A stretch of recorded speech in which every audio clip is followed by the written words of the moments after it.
Hey guys, welcome back to another freaking podcast um where me and Duke are going to talk about the Cars DVD, which he was definitely looking forward to the most. That is true. Not just the movie itself. We're also talking about the previews and the main menu before it gets to the movie.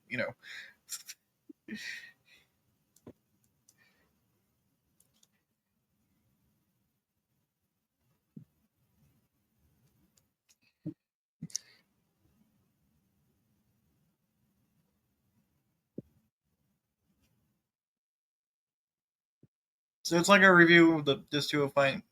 It's like a kind of like a review on Disc 2 of Finding Nemo. So. Mm-hmm.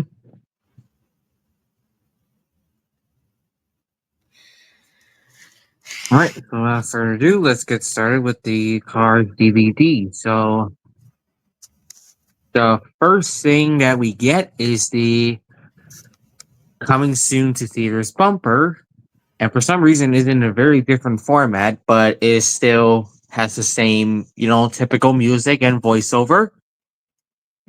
Yeah.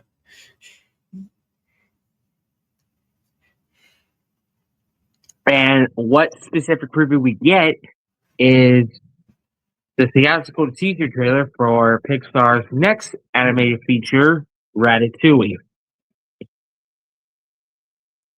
I like how it starts off like as a typical day in a restaurant. You're being presented with all kinds of varieties of cheeses. Until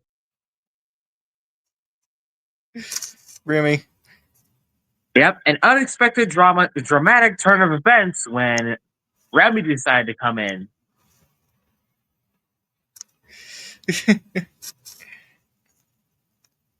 But as the frame freezes, well,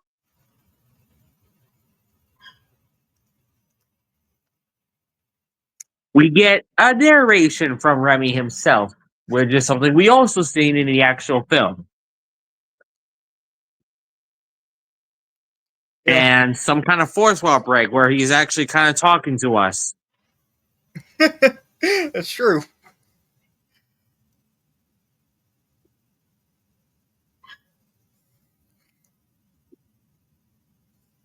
And after Remy mentions that it's easy to find good food in Paris rather than eating garbage, and as he mentions that it's quote unquote dangerous, the chase resumes, and somehow Remy actually successfully escapes from the knives being thrown right straight into the doors.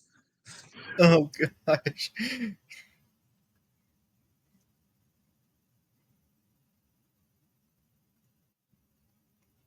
Well, that was some trailer anyway. Yeah. Next up is coming soon to own on DVD. For some people who may not know, Pixar started not doing VHSs anymore since 2005 or 2003. Yeah.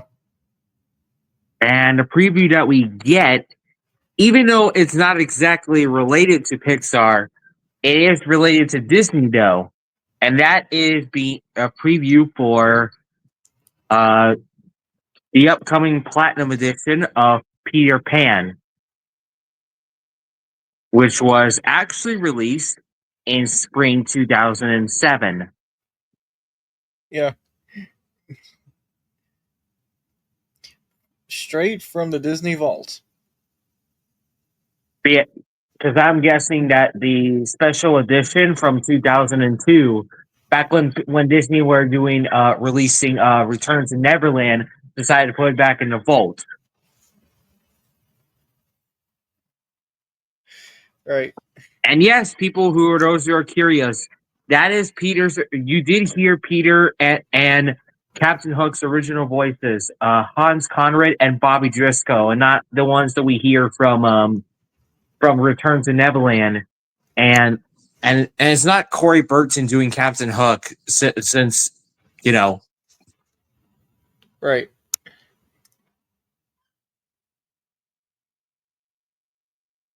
While it is, and of course, the trailer is narrated by the legend, the late Mark Elliott, who actually died on April 2021, aka the day on my birthday during the ongoing worldwide pandemic.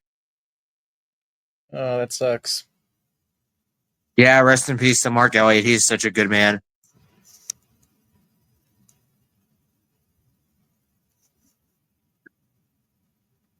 After that preview, we get coming soon to theaters again.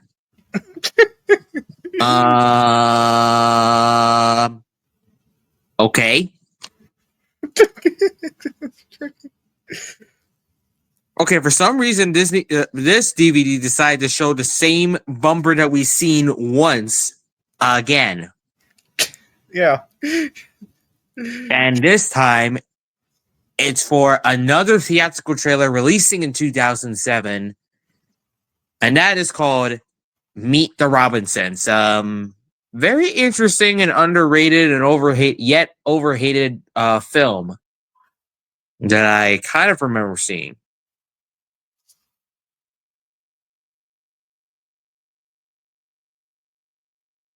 They had to start off with something unsettling from Bower Hat Guy, who was actually initially going to be played by Jim Carrey, but couldn't due to scheduling conflicts. Right. It would have been interesting. It would have been interesting to hear Jim Carrey play as him, though. Mm-hmm. Yeah, same here. So the release date for that movie is March 30th. Spring 2007, but it also says March 30th. And it has a very funny way to end the trailer. As Andy Geller says, the movie is coming to theaters next spring. The text disappears as the window closes shut at his nose. Yeah, it's funny. And now here is the preview that everyone has been expecting, not expecting, but also expected to see. And that is the NASCAR Real Life Cars promo. Now, for those who were curious on why that preview was shown, it is considered a promotion for NASCAR. The promotion for that NASCAR is returning to air on ESPN 1 and 2 and ABC for the ongoing since 2007 all the way to 2014 due to from the contract's expiration. It's a very fun looking promo to see, and if I could recall correctly, I think the inserts that show that is like a booklet kind of talks about the NASCAR and ESPN as well. Let me see if someone actually has it. Let me see if someone actually has that insert on I do, and yes, it does. Oh, I was just about to look that up, but yeah. Although for some reason people does not have the NASCAR Real Life Cars promo for some reason, not even in the widescreen format for some odd reason, even though you usually get it on here. My old DVD is widescreen, and guess what, everyone? I got the I found it. It has a promo on it, and it has not worn out. I'm surprised yours has not worn out after all these years, because I still have mine that didn't worn out either. How many years have you had yours? Well, that explains it. I mean, meanwhile, my full screen, I used to have the full screen format, but that unfortunately worn out. But anyway, I mean, it's kind of the same disc, except it's in a different format. Yeah. Let me see. Yeah, there's a video I was looking for. Full screen DVD review. Basically, has the same inserts as the movie or as the widescreen. Basically, talks about promotions for Cars books and the video game of the movie, which was already out on June 6th, which was 3 days before the actual film released in June 9th. Talking about bed sheets. And there it is. There's the one. And there's the one I mentioned earlier. If the hand can show me, please, or I can barely read it.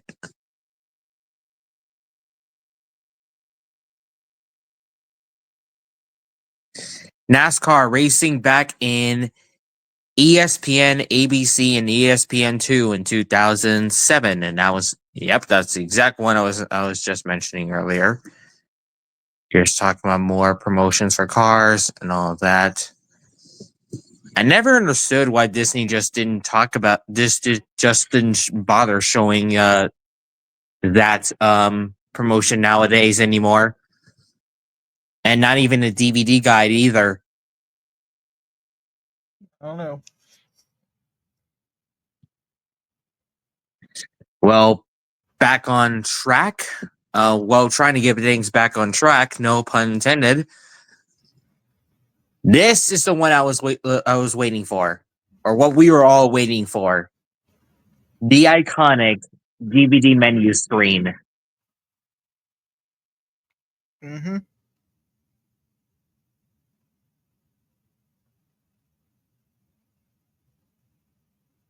As a kid, I would just stare at that menu screen all day, every single minute it shows up.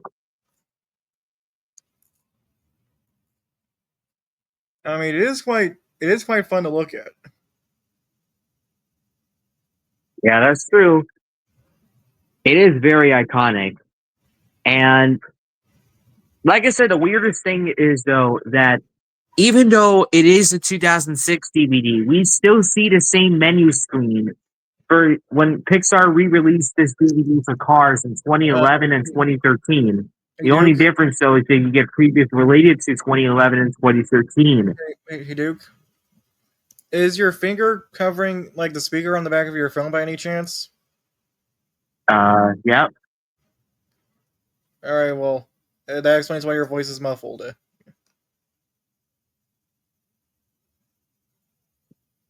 And, well, during the menu screen, when you hear the instrumental of Rio Gone by Sheryl Crow, I think 2 times, you get a little something that pops up. That's the Dinoco 400 logo. But we're going to get to that momentarily later. Probably not, since we're talking about the order of how we would watch as a kid. You know, Mm-hmm. none of the bonus features and whatnot. Anyway, So when you press play, the play movie transition is the trophy exploding. yeah. Even though we actually see that in the actual film anyway. Mm-hmm. And after that, we come across the same logo that we've seen in Finding Nemo. And that is THX.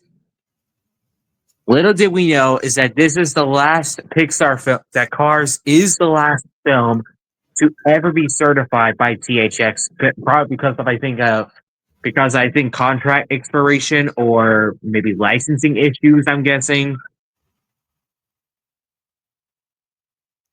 I mean, THX has been around since 1983 when Return of the Jedi debuted in the theaters in that year. So, the actual year when THX was debuted to like VHS tapes was 1995 when they did the original Star Wars trilogy before special editions were released at the time being. But anyway, after the logo, we come across the blue Yeah. warning screens, even though for most part Disney back in the day usually show the blue FBI warnings before the previews even started. You forgot to mention our old friend we see. Oh?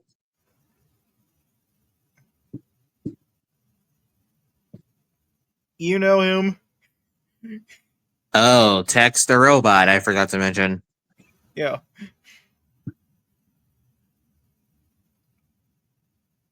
And I forgot to mention that the Tex trailer is just shorter, not like the Finding Nemo one where you actually hear something hitting his head and he like makes some spluttering noises or whatever that was. Yeah, here it's much different, but still fun to see. Yeah, it is still fun to see. After the blue warnings, we come across the actual movie with the 3D Walt Disney Pictures logo. And it has a very interesting fanfare at the end. It's true.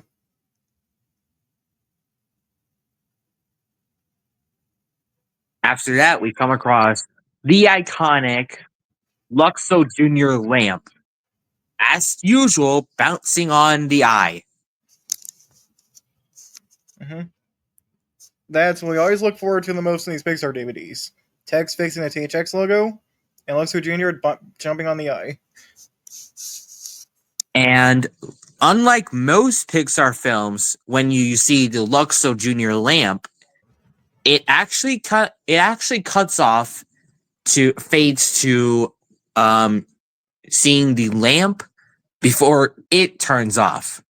Even though you usually see it in the end credit after the credits of the most Pixar films.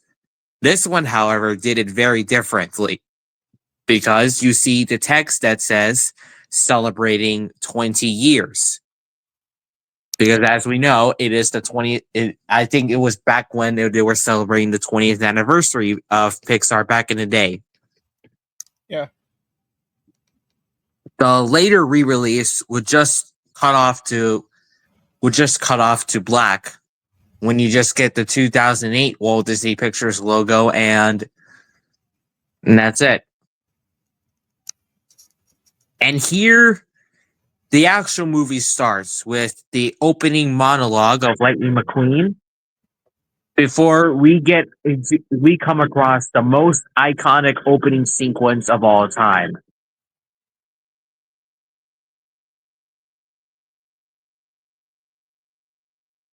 Yep. I'm trying not to sing the lyrics of Real Gone right now because, well, it is copyright number 1. Number 2, I can't resist, you know? Right. Get your finger off the speaker. Is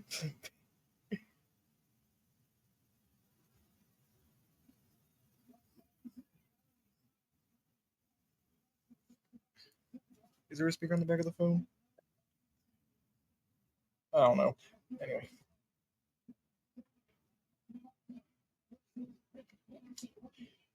Really great, catchy song. It's very catchy. And I don't know if it's just me, but I would picture that as like it's like a perfect theme for NASCAR, and I don't know why. Well, considering Pixar actually did some inspiration for it, but you'll see why in a moment. But unfortunately, the actual song of Real Gone actually was 3 minutes and 21 seconds because as the song ends, we come across the worst Pixar character. That would have to be Chick Hicks, voiced by Michael Keaton, who is literally the more sore loser of the racing. Yeah. I used to hate his guts. Yeah, I can see why though. I can see why. Because after when he intentionally spun Lightning McQueen out, the race was still going as we stayed green until Jake Hicks had a trick up his non-existent sleeve up. He decided to push the number 64 RPM car, causing the biggest crash ever seen in fictional racing history. Something you would kind of barely see in real life racing. It's horrifying. Oh yeah, except when 120, the no-saw car was on top of the 52, screaming each other's non-existent heads off. All right. Uh-oh. Those two.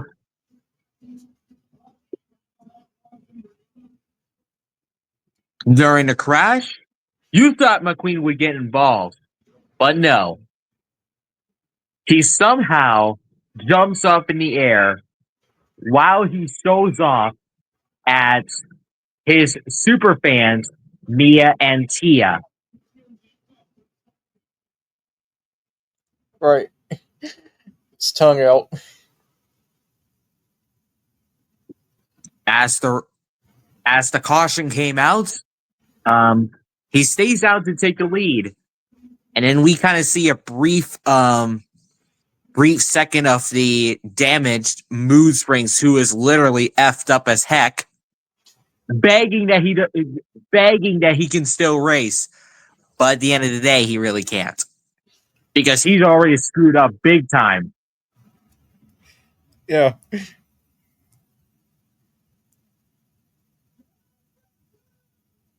After the pit stops, we come across a very interesting restart, which also is a very interesting very exhilarating montage as Randy Newman's music is heard. Mm-hmm.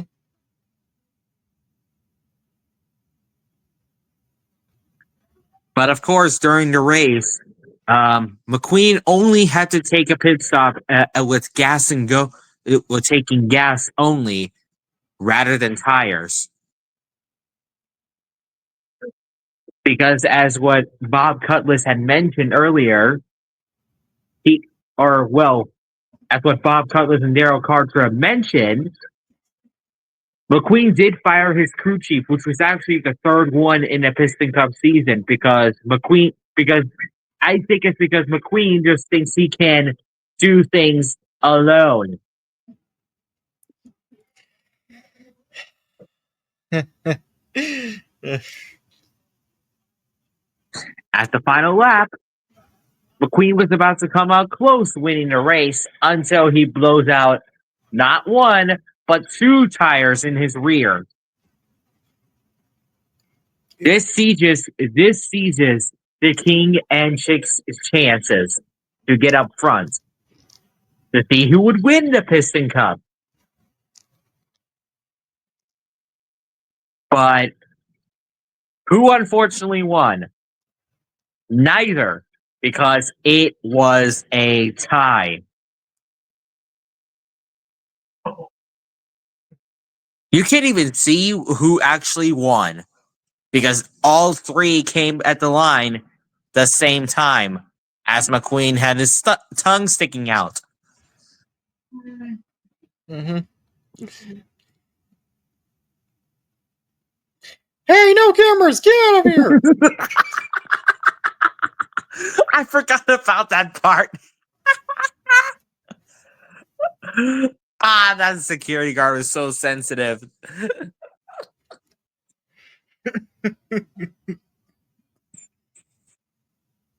Well, after that, after a montage, after a very unexpected but also a very exhilarating and fun climactic race,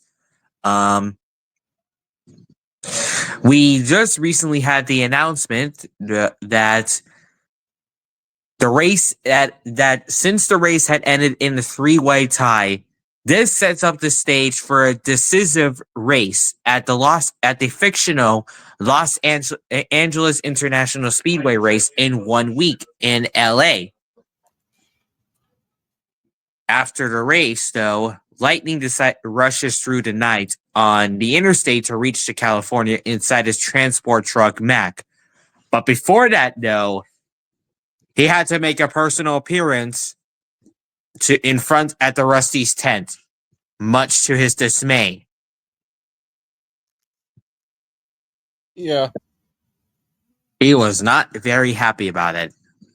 No, he wasn't. He was. Well, it was nice knowing him.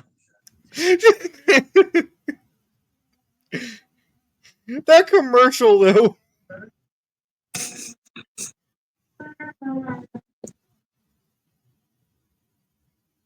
Fred can't even seem to catch a break from his jaw dropping. Yeah, literally.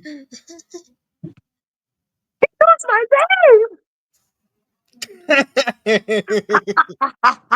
Oh, poor guy needs some cleaning or whatever is going on. Of course. And as you can see, when Lightning is making a joke that race cars don't need headlights because the track is quote unquote lit, his face doesn't seem like he seems a little sarcastically laughing. Yeah. I mean, not Chuck, just quits on him.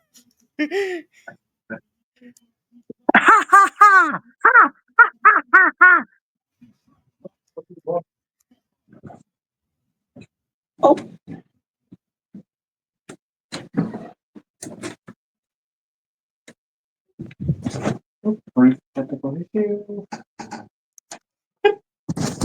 All right. All right. After I close my door shut,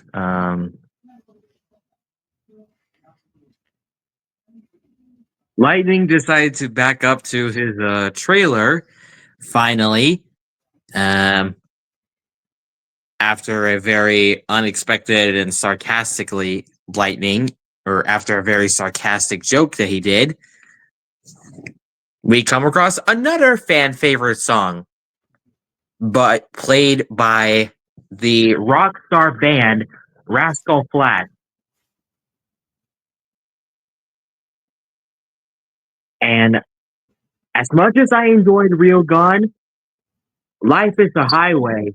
Oh boy, you have no idea how good that song is. Yeah.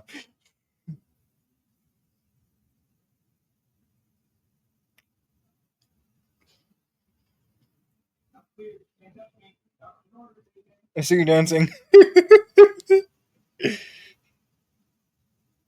And fun fact, Life is a Highway was originated from Tom Cochrane, which was the original song cover. But to me, I think Rascal Flatts' cover of Life is a Highway is the original to me.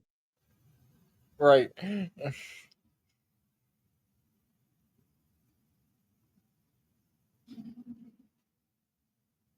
After after the song ended, though, we come across kind of a brief scene where Lightning was talking to his agent Harv. Fun fact: here in the U.S. he is voiced by Jeremy Piven, but in I think the international versions of Cars, such as the UK, Jeremy Harv was actually voiced by Jeremy Clarkson. For those who may not recognize, Jeremy Clarkson was known to be as the guy who shouts out Hammond in Top Gear. Oh.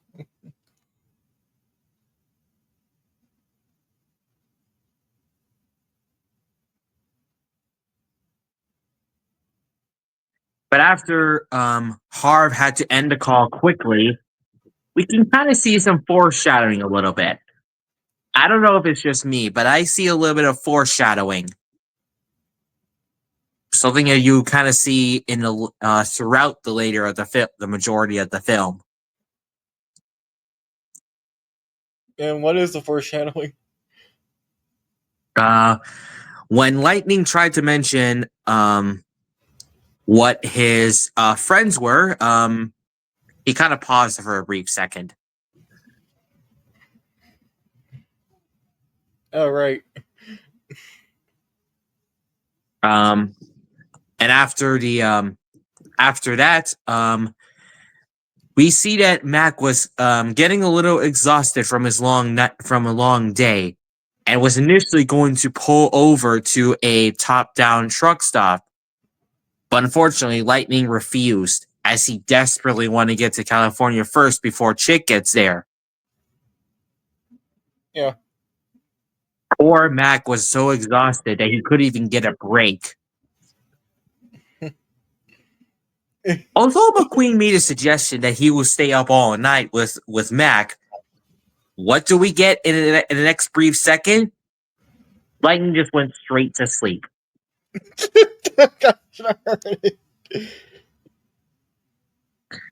And as Mac was driving along, we see a brief second of him trying not to sleep, which is, let me tell you, if Katie and Ian were here, they would describe that as a mood right there.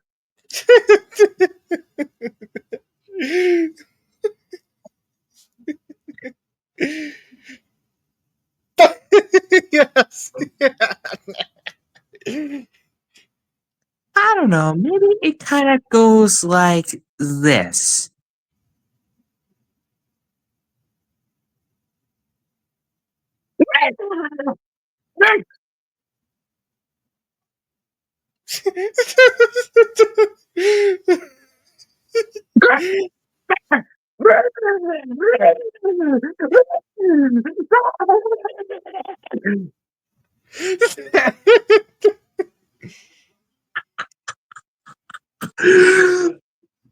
Ah, poor Mac.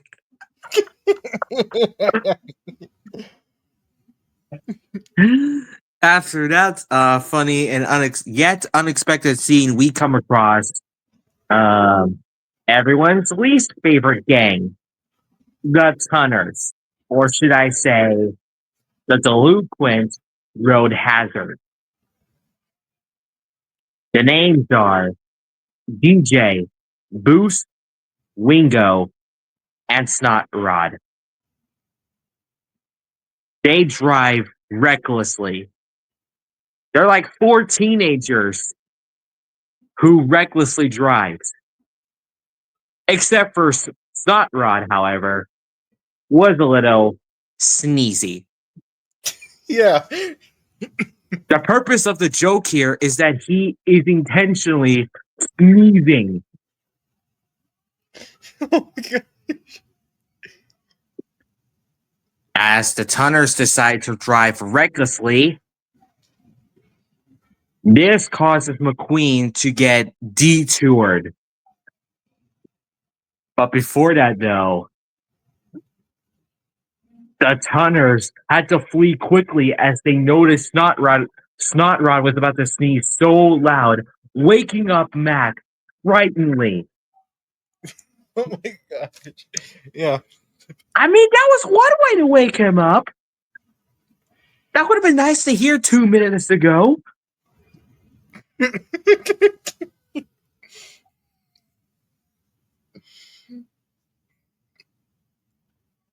And of course, because of the Tunners, this mishap leaves Lightning stranded alone. While trying to get desperately back to the interstate, little did we know is that he didn't run to the interstate, but he ran to a run-down desert town of Radiator Springs in Arizona. Because as what we know, because of his headlights being stickers, they are actually stickers, and you can't even see where, and the headlights are not even on either. That's true. He also comes across one of the last characters voiced by Joe Raft. Yep. Who was it? The Peterbilt? Yes, yeah, him. I was thinking about him. I forgot. I almost forgot his name for a brief second. I think his name is Jerry Batteries. Yeah, from the way I think so. Let me see if Joe Ramp was it. Let me see if Joe Ramp was here. It should. Yeah, Jerry recycled batteries. That's true. And he's a very grumpy red cab who Lightning mistakes for Mac while he is lost. That didn't go well. Blame the sticker headlights for that. He almost got hit by a train for that.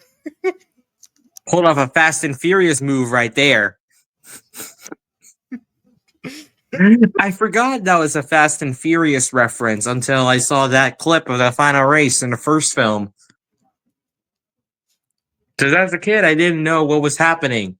The adult jokes or the other Fast and Furious reference. Oh gosh. But here I am, 19 years old, knowing what is happening now. Okay. After Lightning getting himself lost, he actually had to be sentenced to a community service assignment, repaving the road under the supervision of the town's judge, Doc Hudson, who was against Lightning for being a race car. And this causes Lightning to not get to LA as he wanted. And why? Because we get a very horrifying chase sequence, the previous night. Yep. Followed by a brief jump scare of the Stanley statue. For kids. Okay, imagine this from Lightning McQueen's point of view.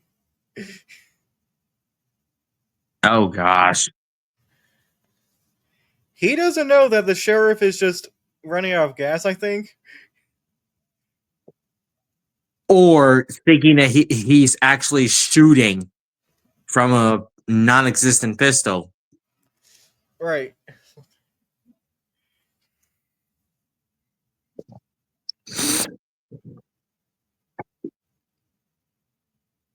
We can't get this far in without mentioning the Radiator Springs citizens. Yep. During the unexpected chase sequence, he enters the drive-thru to Flo's VA Cafe, where Flo herself, followed by Ramon, Sarge, and Fillmore were at the same station. And at the tire shop, Luigi and Guido were the locals, the owners of the tire shop. And then we see a barely talking fire truck named Red, also voiced by the late Joe Ramp, who was just doing his typical watering his plant. Right.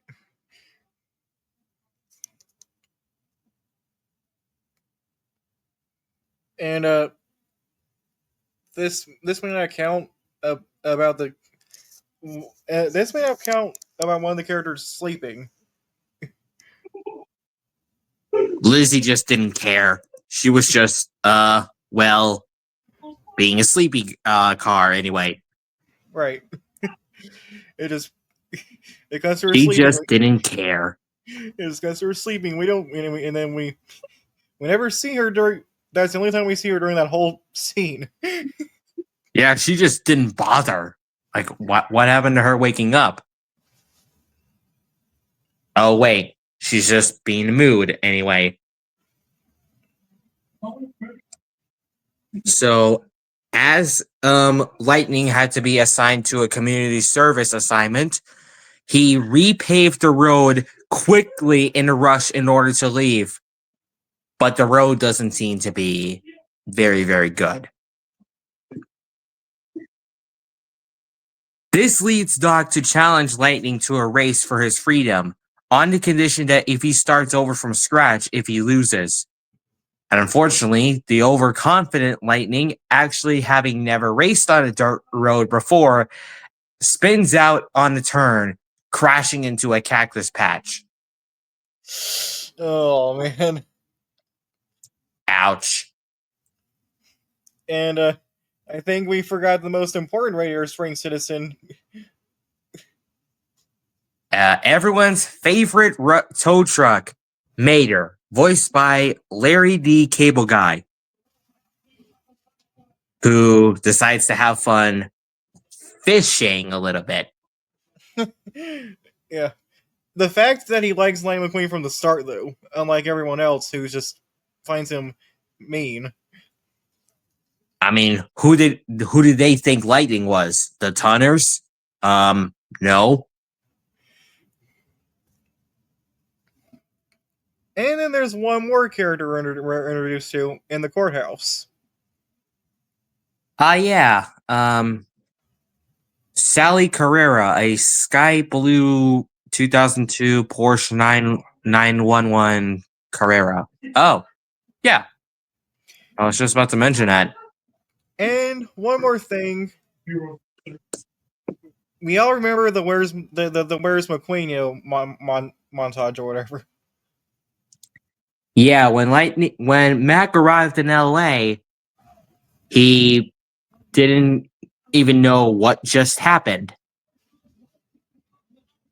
He just barely forgot what was going on. And we actually get a cameo at one point during this scene.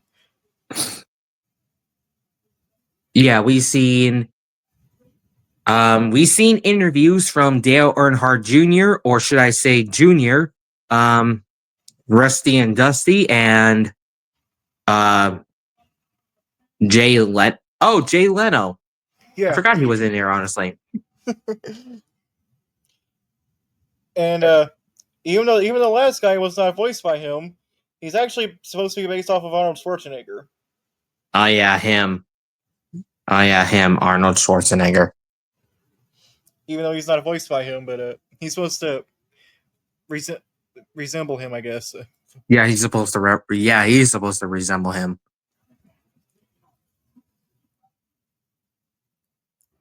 And that's before we got the Lightning McQueen in the impound. Yep. After that, after Lightning's unsuccessful attempt, he decides to warm up to and befriend the town's residents who while Sally had dreamed of reviving Radiator Springs. And as Lightning was about to bond with the locals, he helps rejuvenate Radiator Springs and develop a newfound appreciation for its charm. He noticed that the town was once a bustling attraction for drivers on Route 66 before the construction of the interstate caused them to lose all of their business traffic, which Sally quotes that the town got bypassed just to save 10 minutes of driving. And, oh gosh, that sequence. I was thinking of When She Loved Me from Toy Story 2 for a minute. Even though... Our Town is a really sad song. Yeah. Yeah, I just might mention it too. But, are you reading this off a wiki? You don't have to read it off a wiki, you know. You just get what you memorized. Yeah. Oh, wait, I forgot to mention one scene before that.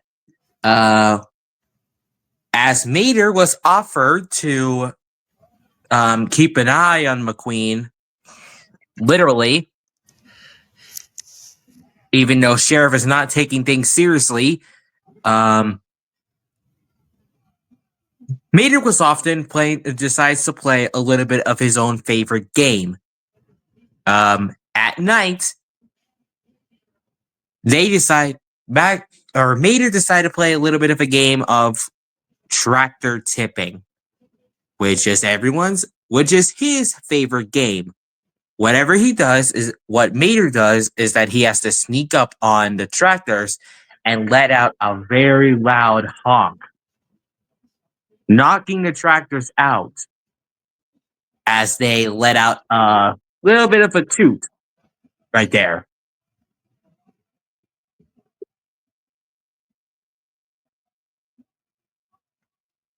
Mater convinced Lightning to give it a try, but he couldn't because he doesn't have a horn, but an engine, which kind of counts. Yeah. And after scaring the tractors with this very loud engine rev, not only knocking out at least probably more than 10 tractors, letting out a toot, they forgot who they accidentally woken up.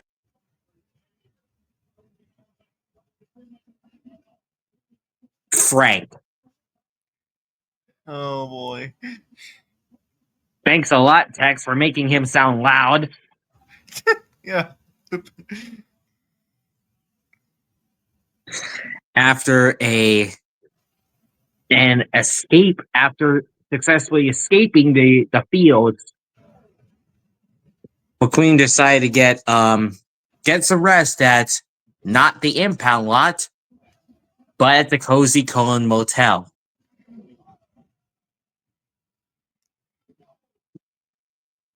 And before what I mentioned about the Our Town sequence, from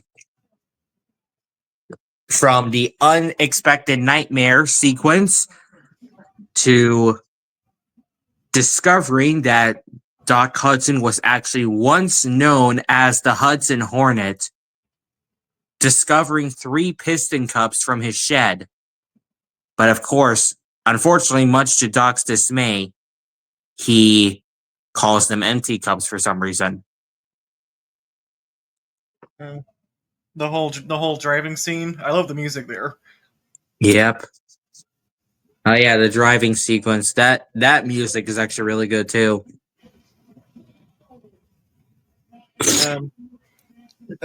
We forgot to mention the most hilarious moment in the whole film, in my opinion, anyway.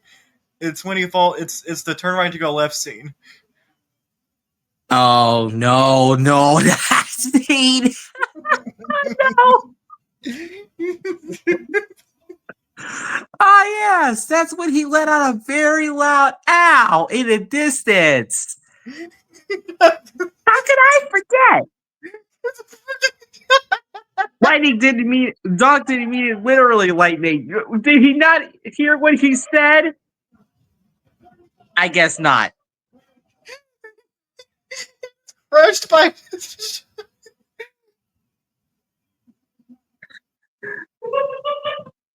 He's gonna feel that in the morning. The huge cactus just falls on him. I forgot how big that cactus was. I was like, what? That's how painful that was? Oh, wait. Yes, I felt that.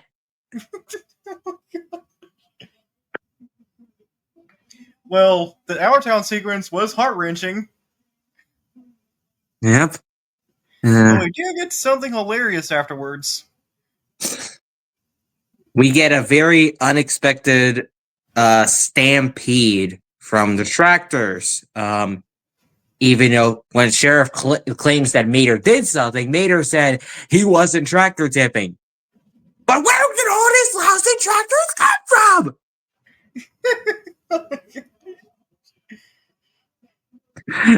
I'm just wondering where Frank is during all this. Yeah, actually, where was Frank during that stampede sequence? Like, was he had to have been pissed.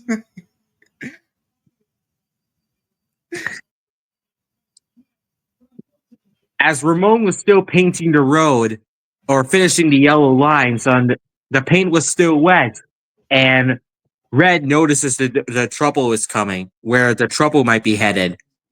But of course, he doesn't want this happen like it was last time, so He decided to pull off a non-existent trick, a trick up his non-existent sleeve by letting out a loud horn,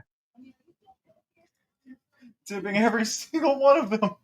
tipping most tractors where most are heading to the other side, everywhere in the town.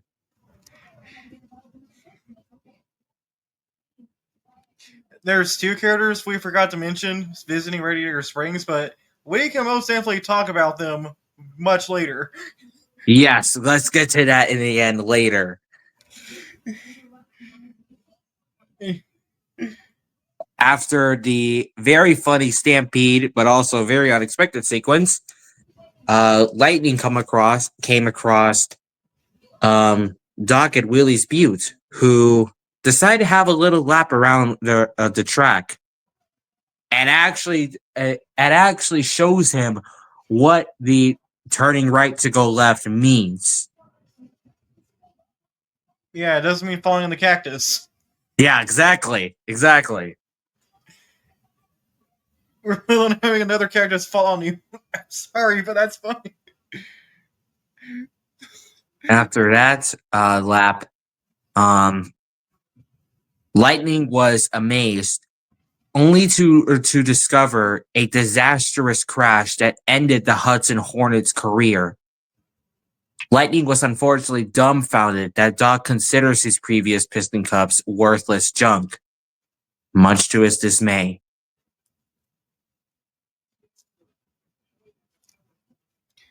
And if that scene wasn't sad enough, we get another sad scene immediately after the hilarious It's Hendrix part. We get another sad scene immediately afterwards. Yep. Everyone thought that Lightning left, but little did we know is that he actually finished repairing the road. And from my concern off screen, he actually learned how to do this turning right to go left thing off screen. Probably me theorizing it a bit here. And I should point out, Red drives off crying twice in the film. Yeah. While Lightning was decided to spend the extra day in Radiator Springs helping the local businesses, Doc decided to alert the RSN media to Lightning's location, forcing Lightning to leave in time for the race. But unfortunately, after that, Mater didn't unfortunately say goodbye to Lightning, and Doc himself regretted his actions after seeing the residents disappointed by his departure and turning off their neon lights. Talk about a mood whiplash. Yes, mood whiplash. I forgot about that. Yes. Because everything's all happy at first, you know? Yeah, but in Doc's point of view, he just thinks that, well, Lightning just gets in his way. We all gotta love that montage of of them, I guess, dressing Lightning up to be part of Radiator Springs. Yep. Yeah, that. Giving him light wall tires. And bumper stickers. I can't forget that too.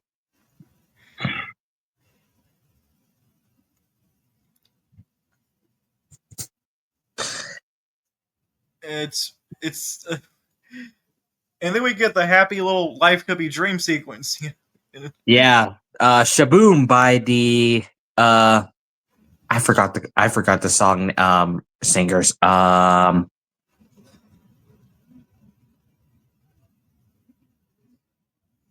How come the Wikipedia doesn't say anything about Shaboom in there?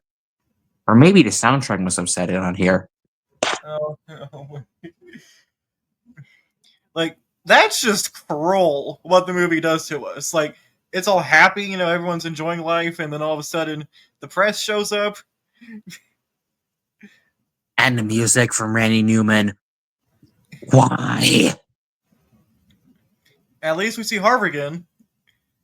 Yep. And Mac. We can't forget about Mac. He's one of the best characters in the films, in my opinion, anyway. Yep. True to that. After a mood whip flash, We finally arrived at the Los Angeles race. But during the race, though, Lightning was struggling because he was still thinking about the memories he had with Radiator Springs. Not helped by Chick Hicks taunting him.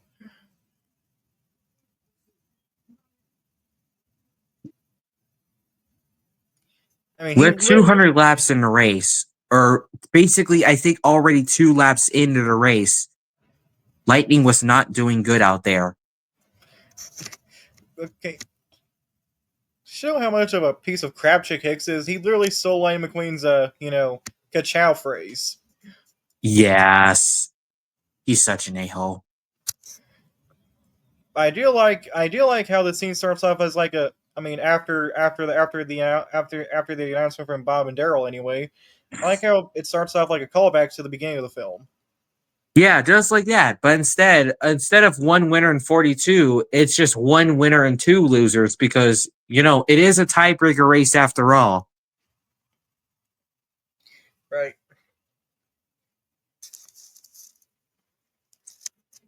So after that, after struggling, Lightning was somehow buoyed by the sudden arrival of his friends from Radiator Springs, who actually came to his aid in the pit, followed by Doc Hudson, who is now in his Hudson Hornet look, acting as his crew chief. And after that, Lightning staged a remarkable comeback and followed by a very fast pit stop that we unexpectedly had our jaws dropped at. More like mustaches. I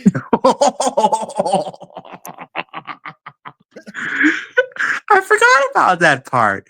I forgot. The fake mustaches dropped. Serves I them forgot right. they were fake. I thought they were so realistic. Serves Chick Hicks's goons right. I mean, they literally taunted. Two of them actually taunted at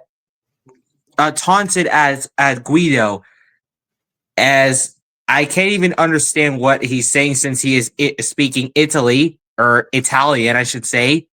And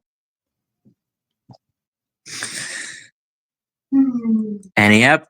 But during that, the Piston Cup press were actually amazed by the Hudson Hornet, who actually was seen in over 50 years. Oh, I forgot to mention, Lightning drove backwards, learning lessons from Mater. Yeah. I should point out, I don't know if this was intentional or not, but it looks like there was an ET reference during the whole Mater driving backwards scene. Oh, I forgot.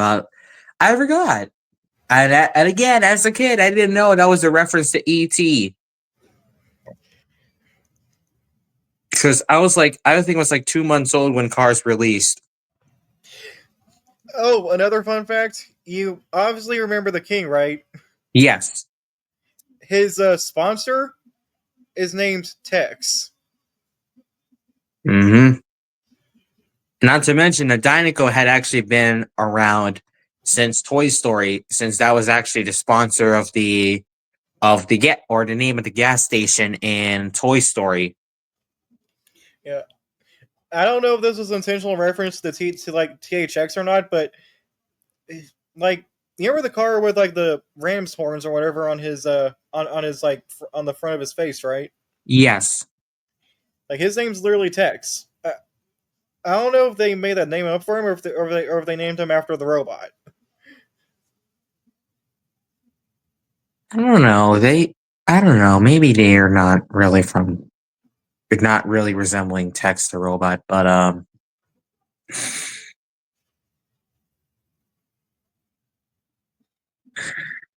but anyway, after as we head to the final 2 laps, from Lightning learning the lesson from Doc to taking the lead Chick decided to employ a pit maneuver, intentionally damaging the king, rendering him unable to continue.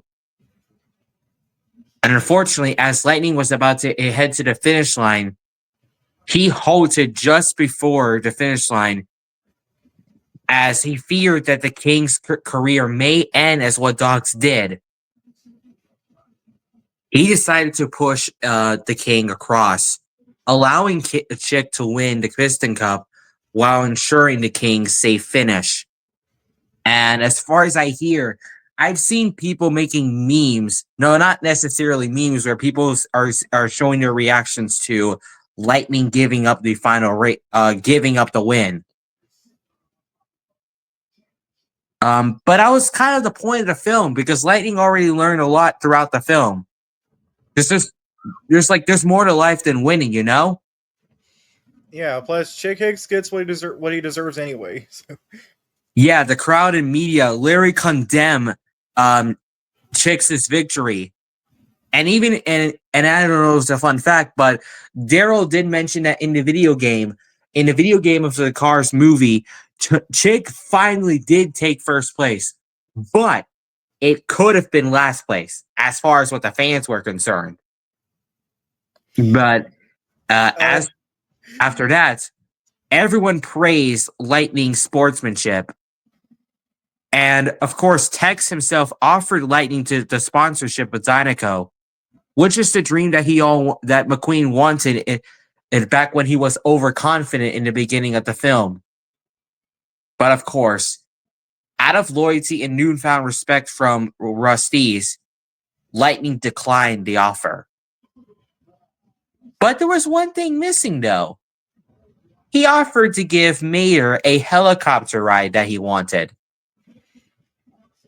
And we get a callback to like Luigi and Guido being big fans of Ferraris. Yes, Ferraris. And that's when the Ferrari came around, voiced by Formula One driver Michael Schumacher. I don't know how to pronounce his last name, but that's what I know.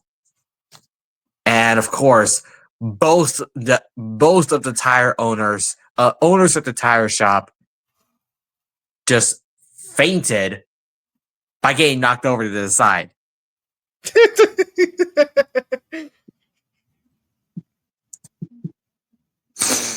At the end of the film, Lightning returned to Radiator Springs, reuniting with Sally, and declared his intention to establish his racing headquarters there, which is actually revitalizing the town.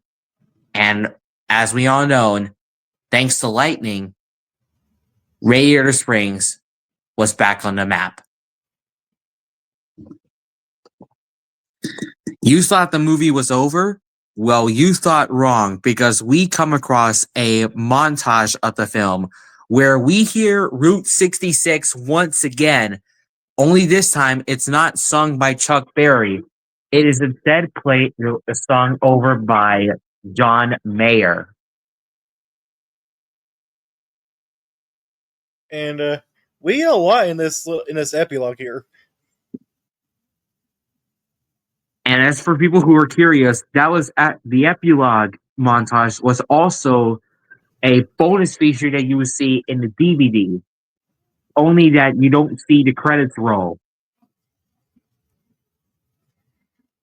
During the epilogue, we see the aftermath of what Radiator Springs is like now.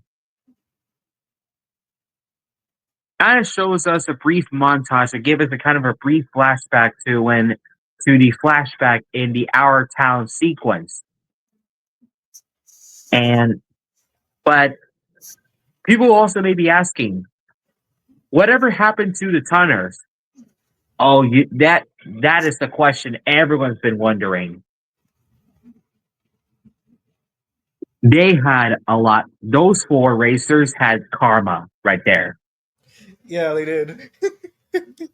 After speeding by Route 66, Sheriff has them locked up in the impound lot.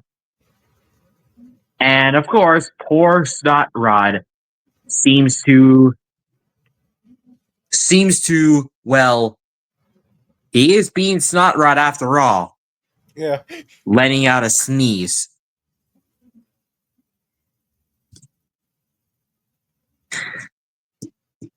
Throughout the epilogue,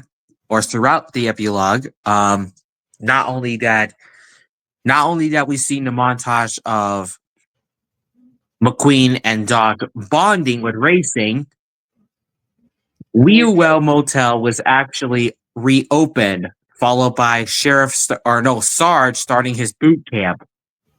And after that, We before it cuts to the motel being reopened, we cut back to the delinquent road hazards, and they're being forced to do the same thing Lightning McQueen was made to do. and of course, and I forgot to mention, it was not there wasn't a little tar bubble that popped. It was the biggest one of all. Yeah. And who is this machine's name? Bessie. Yeah. We went all this way and forgot to mention her. We forgot to mention Bessie.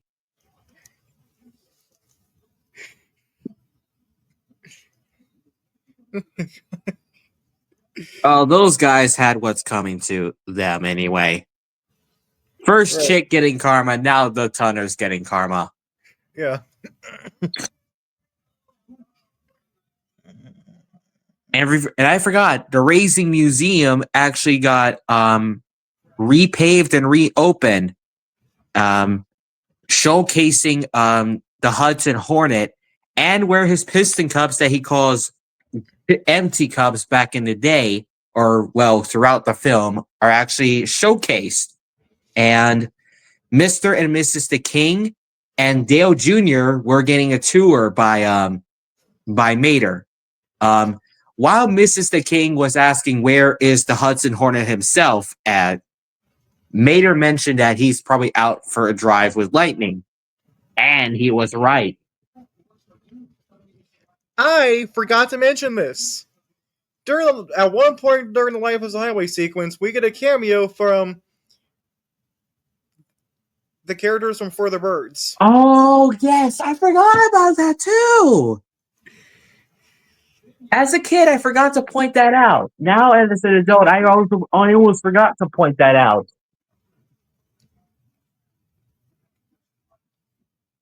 Oh, yeah. And during the McQueen and Doc racing, Doc decided to pull a trick up his non-existent sleeve, tricking Lightning into thinking that he crashed into the cactus pit. But little did we know, Doc decided to pull a little stunt on him, claiming that Lightning had not learned all of his tricks. Oh, gosh. And after 2 scenes later, we see Mater fishing, finding his hood that he hasn't had in 20 years. But the moment he sneezes, he loses his hood again. Oh, gosh. Oh, dang. As the epilogue was about to end, we come across to Radiator Springs Drive-In Theater, where everyone is seeing a carified version. Every single Pixar film that is carified, excluding Finding Nemo and The Incredibles. And we see more cameos from Pixar's original actors, Tom Hanks and Tim Allen. Yes, Tom, not Jim Hanks, his brother, who does Woody in subsequent video games of Toy Story. Oh. And with the exception of Billy Crystal and John Goodman playing us Mike and Sully, and Dave Foley playing as Flick, we come across more cameos from John Rastenberger himself, who has played most characters back then. And much to Mac's dismay, The moment he hears his same voice actor again and again, he gets so disappointed. Wait a minute here. They're using the same actor over and over. What kind of cut rate production is this? Mac, your voice with the same guy. And I forgot to mention, throughout the montages, we see some tractors seeing the film. And we see Frank back there. Yeah, that's true. And after the epilogue, we come across probably the third and final sad moment. The end credits of Cars, followed by the song playing over called Find Yourself by Brad Paisley. Now, why did I say it is this third saddest moment? Well, this movie is dedicated to Joe Ramp. For those who are curious, Joe Ramp actually died just died a year before the film release, and is during production. And Joe himself died in a car crash.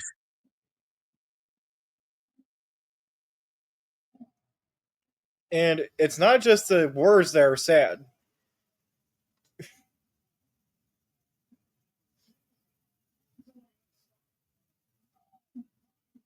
Hey, Duke, are you there?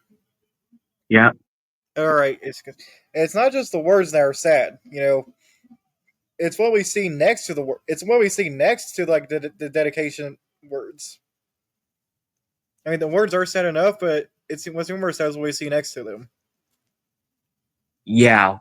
Besides the words in memory of Joe Ramp, we see a brief montage of his previous movies that he worked at, voicing Hemlick in A Bug's Life, Lenny and Wheezy from Toy Story 1 and 2. And little did we know, we don't see Wheezy in Toy Story 3 because of Joe's death. And I don't know if it's just me, but Find Yourself feels like a perfect song to me. Like it kind of explores the idea of getting lost or experiencing unexpected changes can be the catalyst for personal growth and self-discovery. And I feel like this has a perfect connection to Cars, where we see Lightning's journey of self-discovery, where he learns the importance of friendship and community over fame and winning, specifically dreaming of being in Dinoco as well. Yeah. Like, you know something hilarious though? After the song ended, we come across the moment we all have been waiting for. Before that, we come across two minivans, which are literally named Mini and Van, voiced by Richard Kind and, if it could show me, please,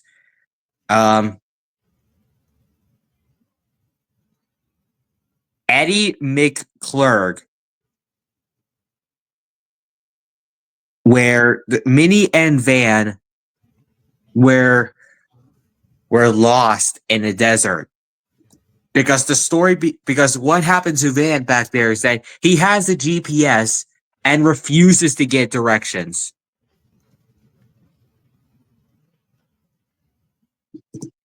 Those two can't even seem to get a break.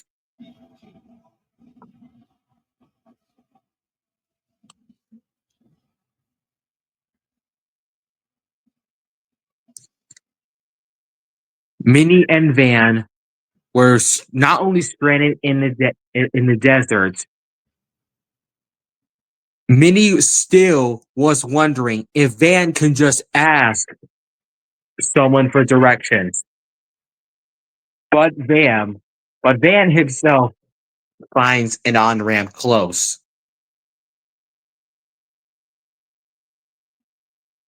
Or him. Or poor those two, actually.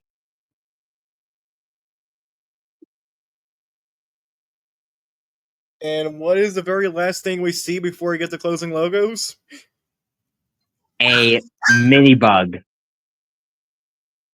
bumping into us unexpectedly. Right. Sorry to turn my camera off. My dog came in here and she was barking her head off. Well, that was Cars. Very good, very great film that has a lot of meaning in it. And I gotta say, there was something I never. Go ahead. Something about Cars is just perfect to me. It has a lot of good meaning and a lot of story and into it. And for a movie that's about to be 20 years, I cannot highly recommend this well enough.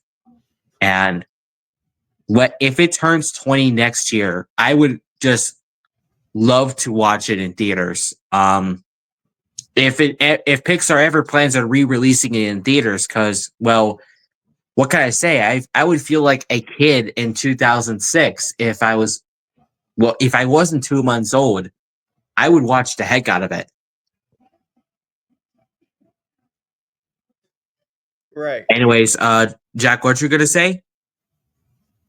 After the bug flies off, when we fade to the closing Walt Disney Pictures logo, we continue hearing him buzzing. I forgot. I kind of heard that a little bit there.